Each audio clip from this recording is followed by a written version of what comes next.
आज हम class 10th English medium poem if के शॉर्ट क्वेश्चन आंसर्स देखेंगे, जिसके पोएट है रुडियार्ड किपलिंग। हमने इसके पहले वाले पार्ट में जो है पोएम को पढ़ा है। मैं हेमंत विश्वकर्मा श्री उमा विद्या मंदिर उच्चतर माध्यमिक विद्यालय हट्टीप्ला से। तो आइए देखते हैं इसके शॉर्ट क्वेश्चन आंसर्स।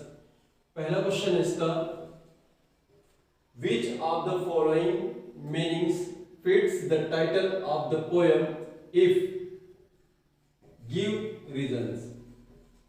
नीचे कुछ मीनिंग दिए हुए हैं, उनमें से कौन सा मीनिंग जो है ये पोएम जो है इफ इसमें उचित रूप से बैठता है, अर्थात सही फिट होता है। पहला मीनिंग है विदर और नॉट, की या नहीं। दूसरा है प्रोवाइडेड, प्रोवाइडेड का मतलब होता है बशर्ते। और तीसरा है वाइल, वाइल मतलब दौरान। आइए आंसर देखते हैं इसका। While fits the title of the poem if, यहां पर इस पोएम का उचित टाइटल वाइल को माना है। वाइल मतलब कि दौरान को। While means during the time, while का मतलब होता है समय के दौरान। Two diverse things are given in each couplet, इस पोएम के प्रत्येक कपलेट के अंदर दो दो डाइवर्स परिवर्तित, जिसको कहना चाहिए, बातें बताई गई है। The poet advises his son to choose either of the two alternatives to become a complete man। और कवि यहां पर अपने पुत्र को यह सलाह देता है कि इन दोनों अल्टरनेटिव्स में से, दोनों विकल्पों में से किसी एक विकल्प को चुनना है जो उचित हो। और एक विकल्प को चुनकर अगर चुनते हो तो बिकम अ कंप्लीट मैन, एक कंप्लीट व्यक्ति यानी कि संपूर्ण व्यक्तित्व प्राप्त हो जाता है इंसान को। यहाँ पर दो अल्टरनेटिव में से एक अल्टरनेटिव चुनने की सलाह वो अपने पुत्र को देते हैं। ये क्वेश्चन नंबर फर्स्ट था। Question number second, what does the poet want his son to do by saying keep your head when all about you are losing theirs and blaming it on you। Question का mean है what does the poet want his son, कवि अपने पुत्र से क्या चाहते हैं। To do by saying, जब उससे कहा जाए कि कीप योर हेड, अपने मस्तिष्क को शांत रखना है। When all about you are losing theirs, जब तुम पर हर कोई ब्लेम करता हो, हर कोई तुम पे दोषारोपण करता है हो, या जब तुम सब कुछ खो देते हो, तो उस दौरान तुम्हें अपने मस्तिष्क को जो है शांत रखना है। ऐसा कवि अपने पुत्र को क्यों कहता है। आंसर देखते हैं। द पोएट, कवि, to the situation when people loss their cool, उस परिस्थिति में जब लोग जो है शांति को खो देते हैं, अपने अंदर जो मस्तिष्क के अंदर जो शांत इंसान को स्वभाव रखना चाहिए उसको खो देते हैं, उस सिचुएशन की बात कवि कह रहे हैं यहाँ पर। They get angry and start blaming someone for creating such A situation. अगर मान लीजिए किसी व्यक्ति के जीवन में कोई ऐसी सिचुएशन आ जाती है, तब जब सारे लोग उसके ऊपर ब्लेमिंग करते हो, या उस कंडीशन में जब उसके साथ कुछ गलत हो रहा है, तब ऐसी स्थिति में लोग क्या करते हैं, अपना आपा खो देते हैं और क्रोधित हो जाते हैं और दूसरे पर ब्लेमिंग करते हैं। ऐसी स्थिति में जो है व्यक्ति जो है क्रोधित हो जाता है। A perfect man does not gate irritate on such occasion, एक अच्छा व्यक्ति, परफेक्ट समझदार व्यक्ति जिसको कहना चाहिए, या फिर संपूर्ण व्यक्ति वो होता है जो ऐसी ओकेशन में, ऐसी परिस्थितियों में इरिटेट ना हो, यानी कि क्रोधित ना हो। तो कवि इस आंसर के माध्यम से ये बता रहे हैं अपने पुत्र को कि अगर ऐसी सिचुएशन आपके जीवन में आती हो जब सारे लोग तुम्हारे कार्यों पर ब्लेम करते हो, तो ऐसी परिस्थिति में तुम अपने मस्तिष्क को शांत रखो, उनके खिलाफ ना बोलो। अगला क्वेश्चन है, how does the poet want his son to treat triumph and disaster? Poet जो है रुडयार्ड किपलिंग अपने बच्चे से ये क्यों चाहते हैं कि वो ट्रम्प और डिजास्टर को एक समान रूप से जो है अपने जीवन में स्वीकारे, एक समान रूप से जो है उसके साथ व्यवहार करें?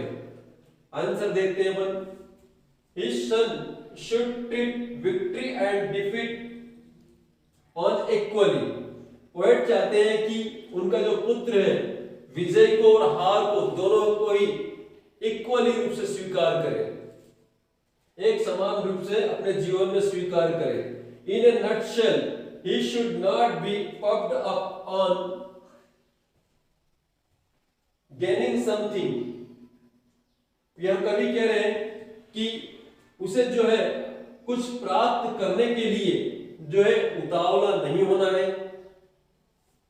He should also not lose heart in the event of some loss or in face of some hardship। और ना ही पोएट अपने पुत्र को कह रहे हैं he should also not lose heart in the event of some loss। यदि उसके जीवन में उससे कुछ खो जाता है तो उसे अपने हृदय को छोटा भी नहीं करना है। और इन फेस ऑफ सम हार्डशिप, या फिर जीवन में कोई ऐसी परेशानी आ जाती है जो दुविधा के रूप में हमारे सामने खड़ी हो जाती है, तो हमें जो है हृदय छोटा नहीं करना है, उसका सामना करना सीखना चाहिए। नेक्स्ट क्वेश्चन है 4th नंबर पर, how does poet want his son to react to loss? जब जीवन में कुछ हानि हो जाती है तो उस दौरान हमें कैसी प्रतिक्रिया करना चाहिए? कवि अपने पुत्र से जो है क्या आशा रखता है कि अगर जीवन में कुछ हानि हो जाती है तो उसे कैसी प्रतिक्रिया करना चाहिए? The poet want his son to bear, poet wants आएगा यहां पर,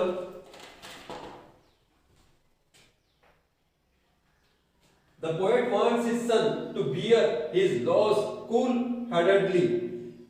कवि चाहते हैं उसके पुत्र से कि जो भी लॉस होता हो जीवन में उसको जो है कूल हेडेडली मतलब शांत मस्तिष्क से जो है देखे, उसको शांत मस्तिष्क से उसको सहन कर ले।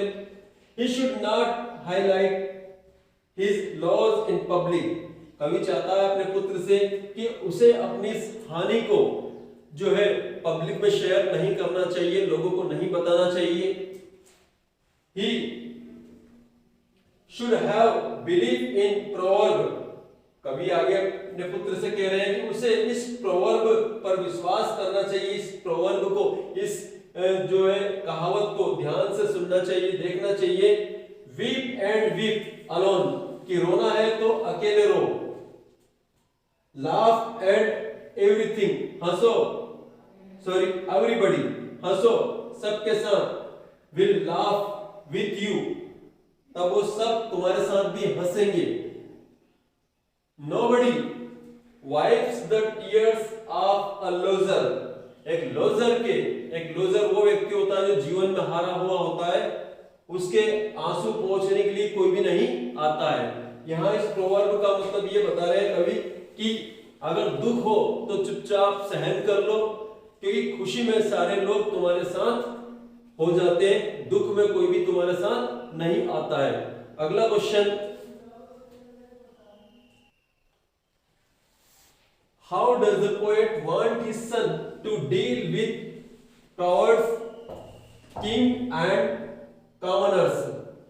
कवि अपने पुत्र से भीड़ में या भीड़ के साथ, जब वो किंग के साथ रहे या कॉमनर्स के साथ रहे, तो उनके साथ, कॉमनर मतलब सामान्य लोग जो जन होते हैं उनको कहते हैं, किंग यानी बड़े लोगों को कहते हैं, क्राउड्स एंड भीड़ को कहते हैं। जब वो इनके बीच में रहे तो इनके साथ वो कैसा व्यवहार करे?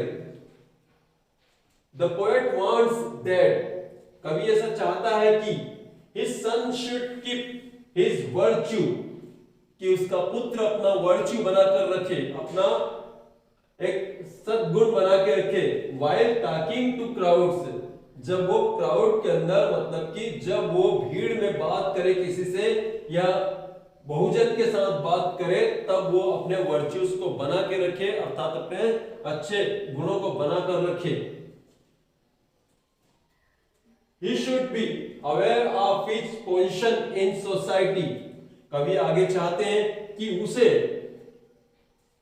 अपनी पोजीशन को सोसाइटी के अंदर बनाए रखना है, उसको ये ध्यान में रखना है, अवेयर रहना, उसको ध्यान में रखना है कि मेरी पोजीशन इस सोसाइटी में बनी रहे, इस समाज में बनी रहे। While he walks with a king, उस दौरान जब वो बड़े लोगों के साथ चले, अर्थात राजाओं के साथ चले, राजाओं से मतलब है एरिस्टोक्रेट या उच्च दर्जे के लोगों के साथ अगर वो रहे, तो भी वो जो है कॉमन लोगों के साथ में या उनके टच में भी रहे। He should not lose his touch with commoners। कभी चाहते हैं कि उसे जो है सामान्य लोगों के संपर्क में भी रहना चाहिए, सामान्य लोगों से उसके संपर्क लॉस नहीं होना चाहिए, नहीं टूटना चाहिए। अर्थात यह कभी चाहता है कि उसका पुत्र जो है वो चाहे बड़े लोगों के साथ रहे, तब भी उसे कॉमन लोगों के साथ अर्थात मध्यम वर्ग के साथ या निम्न दर्जे के लोगों के साथ में अपना वर्चस्व, अपने सद्गुणों को बनाकर रखना है।